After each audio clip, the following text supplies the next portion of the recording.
இந்த வீடியோவில் நம்ம சாப்பிட்ற உணவுப் பொருட்கள் அதனை ஏற்படுத்தும் விளைவுகளையும் அந்த விளைவுகளை என்ன உணவு வச்சு நம்ம சரி பண்ணிக்கலாம் அப்படின்றதையும் நான் சொல்லியிருக்கேன். இந்த வீடியோவை கடைசி வரைக்கும் பாருங்கள்.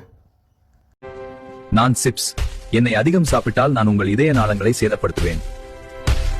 நான் லட்டு. என்னை சாப்பிட்டால் உங்கள் கல்லீரலை கொழுப்பால் சுமையாக்குகிறேன். நான் ஜிலேபி. என்னை சாப்பிட்டால் உங்கள் ரத்த சர்க்கரை சமநிலையை கெடுக்கிறேன். நான் முறுக்கு. என்னை சாப்பிட்டால் உங்கள் செரிமானத்தை சேதப்படுத்துவேன். நான் தான் பஜ்ஜி. மொறுன்னு உள்ள போவேன், ஆனா உங்க கல்லீரலை கலங்க வைப்பேன். கடலை மாவும் பழைய எண்ணெயும் சேர்ந்து உங்க மெட்டபாலிசத்தையே காலி பண்ணிடும். என்ன தொட்டுக்க சட்னி கேக்குறீங்க, ஆனா உங்க உடம்புக்கு நான் தான் சட்னி வைப்பேன். ருசிக்கு அடிமையாகாதீங்க, உயிருக்கு ஆபத்து. நான் தான் கொத்து பரோட்டா பேசுறேன். அந்த கல்லுல போடுற டக் டக் சத்தத்துக்கே நீங்க அடிமை தானே. ஆனா உள்ள போனதும் இருக்கு வேடிக்கை. மைதாவால உங்க குடலை மந்தமாக்கி செரிமானத்தையே தடுமாற. நான் குளிச்சு வந்த அந்த எண்ணெயும் டால்டாவும் உங்க ரத்த குழாயை மெல்ல மெல்ல அடைக்கும். ருசிக்கு ஆசைப்பட்டு என்ன தின்னா நெஞ்சு எரிச்சலும் ஊழசதையும் தான் மிஞ்சும். நான் பிரியாணி.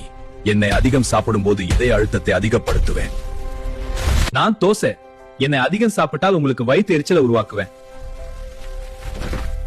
நான் பரோட்டா. என்னை சாப்பிட்டால் செரிமான கோளாறு ஏற்படுத்துவேன். நான் தான் போண்டா. என்னை அதிகம் சாப்பிட்டால் உங்கள் இதய ரத்த குழாயில் அடைப்பை ஏற்படுத்துவேன். நான் தான் பக்கோடா. அதிகம் சாப்பிட்டால் உங்கள் வயிற்று எரிச்சலை அதிகரிப்பேன். நான் மிக்சர். என்னை அதிகமாக சாப்பிட்டால் உங்கள் சிறுநீரக சுமையை அதிகரிப்பேன். நான் இனிப்பு அப்பம். நான் உங்கள் சர்க்கரை சமநிலையை கெடுக்கிறேன். பிரியாணி சாப்பிட்டு வயிறு சவுண்ட் கேக்குதா? நெஞ்செரிச்சல் வருதா? தான் இருக்கேன். நான் தான் நீர்மோர். என் ப்ரோபயோட்டிக்ஸ் உன் நெஞ்செரிச்சலை ஸ்டாப் பண்ணும். ஜங்க் ஃபுட் சாப்பிட்டு வயித்தை கெடுத்து வச்சிருக்கியா? இத சரி பண்ணிட்டா நீ வீரன்டா.